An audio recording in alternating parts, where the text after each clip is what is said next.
វិលមកកាន់វីដេអូថ្មីមួយទៀតសម្រាប់ការបញ្យល់ពីសេដ្ឋកិច្ចការព័ន្ធហើយលើកនេះខ្ញុំលើកយកពាក្យបុគ្គលស្វ័យនយោជព្រោះឃើញថាប្រហែលជាបានបងប្អូនមួយចំនួនអ៊ំភូមិមួយចំនួនដែលបានមើលវីដេអូ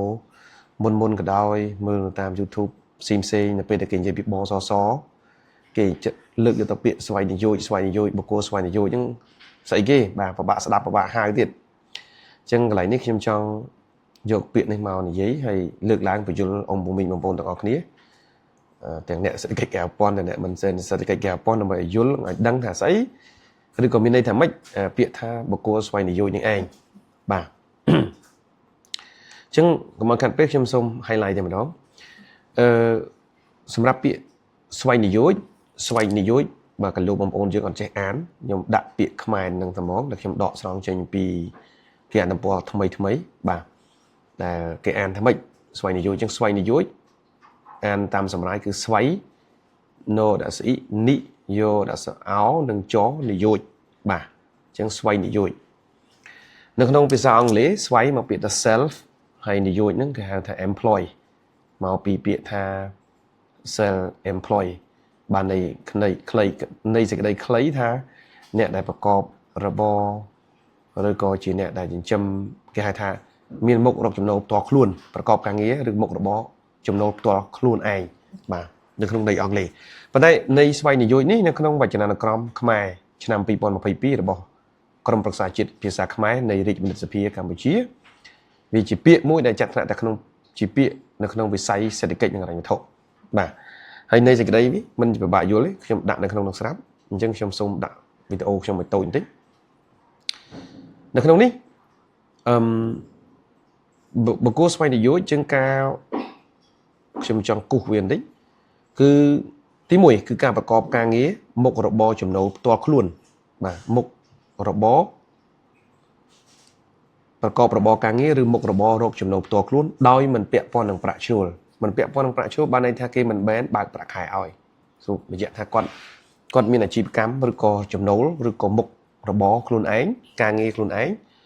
ដោយពុំមានទទួលបានប្រាក់ឈ្នួលពីនរណាម្នាក់បាទប្រាក់បៀវត្សដែលផ្ដល់ដោយនយោជកឬរដ្ឋតាមកិច្ចសន្យាការងារបានន័យថាប្រកបការងារមុខរបររកចំណូលផ្ទាល់ខ្លួនដោយមិនពាក់ព័ន្ធនឹងប្រាក់ឈ្នួលឬប្រាក់បៀវត្សដែលផ្ដល់ដោយនយោជកឬរដ្ឋតាមកិច្ចសន្យាការងារមានន័យថាគាត់ពុំមែនស៊ីប្រាក់ខែពីរដ្ឋគាត់ក៏ពុំមែនស៊ីប្រាក់ខែពីតកែណាម្នាក់គាត់គឺជាម្ចាស់លើការងារខ្លួនឯងលើការងារប្រាក់ចំណូលខ្លួនឯងលើមុខរបរខ្លួនឯងអញ្ចឹងន័យខ្លីគឺជាពាក្យមួយដែលអត្ថន័យនៃពាក្យថាស្វ័យនយោជដល់ឡែកន័យទី2កម្មករនយោជិតនៃវិស័យសេដ្ឋកិច្ចការប្រព័ន្ធអ្នកប្រកបវិជ្ជាជីវៈសេរីអាជីវករឬអាកាសករដែលមិនមានលក្ខណៈសម្បត្តិជានយោជកអញ្ចឹងឧបមាថាគាត់មិនមែនជាតកែគេទេគាត់ជាកម្មករដែលធ្វើការងារឲ្យអ្នកនៅក្នុងសេដ្ឋកិច្ចការប្រព័ន្ធគាត់ជាអាជីវករគាត់ជាកសិករដែលមិនមានលក្ខណៈសម្បត្តិជានយោជកគាត់នយោជកមានជាតកែបាទគាត់អត់ទាន់ពេញលក្ខណៈជាតកែគេដែលអាចជួលកម្មករច្រើនមកទេតែគាត់ជាកម្មកររបស់គេអាហ្នឹងក៏ចាត់ថ្នាក់នៅក្នុងបុគ្គលស្វ័យនយោជដូចគ្នាដែរអញ្ចឹងត្រង់កន្លែងនេះខ្ញុំសូមឲ្យបងប្អូនមើលនៅក្នុង slide របស់ខ្ញុំមួយទៀតដែលខ្ញុំបញ្យល់ន័យនេះគឺដដែល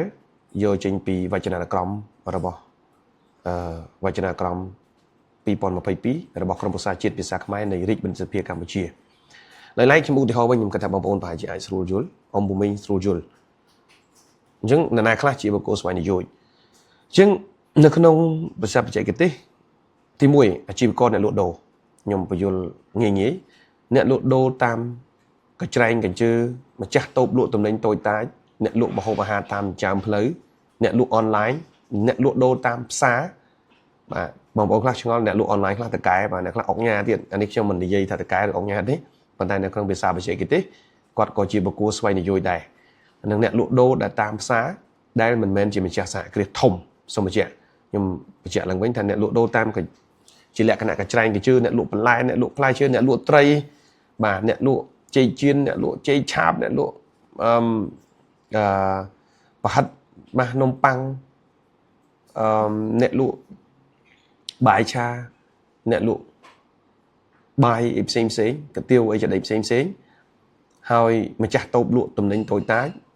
ប៉ុន្តែនៅក្នុងផ្សារខ្លះក៏មានអ្នកលក់មាសដែរបងប្អូនឆ្ងល់ចូលអ្នកលក់មាសអ្នកលក់អីអ្នកលក់មាសអ្នកលក់ផ្លាទីនហ្នឹងមិនដែរបើគាត់លក់តាមផ្សារក្រៅ wet market នៅក្នុងទីផ្សារបែបបុរាណក៏ចាត់ថ្នាក់ថាជាបុគ្គលស្វែងនិយោជន៍ដូចគ្នាដែរទោះបីគាត់អ្នកលក់មាសមែនបាទតែបើហាងមាសធំនៅតាមផ្លូវធំអាហ្នឹងមិនមែនជាបុគ្គលស្វែងនិយោជន៍ទេសូមបញ្ជាក់អញ្ចឹងម្ហូបអាហារតាមផ្លូវអ្នកលក់ដូរតាមផ្សារដែលមិនមែនជាម្ចាស់សហគ្រាសធំចាត់ថ្នាក់ថាជាបុគ្គលស្វែងនិយោជន៍បាទកសិករដែលធ្វើស្រែចម្ការដាំដុះដោយខ្លួនឯងចិញ្ចឹមសត្វដោយខ្លួនឯងអាហ្នឹងក៏ចាត់ថ្នាក់ថាជាបុគ្គលស្វែងនិយោជន៍អ្នកផ្ដល់សេវាកម្មអ្នកបើកម៉ូតូកង់3បាទអ្នករត់ម៉ូតូឌុបអ្នករត់តាក់ស៊ីក៏ជាផ្នែកមួយនៃពាក្យនៃជាអត្តសញ្ញាណនៅក្នុងបុគ្គលស្វែងនិយោជន៍ផងដែរជាងអ្នកជំនាញសេរីជាងឬក៏អ្នកជំនាញសេរីសម្ដៅទៅជាងកាត់សក់ជាងជួសជុលម៉ូតូឡានតូចតាចមិនមែនក្រាស់ឡានធំទេសូមបញ្ជាក់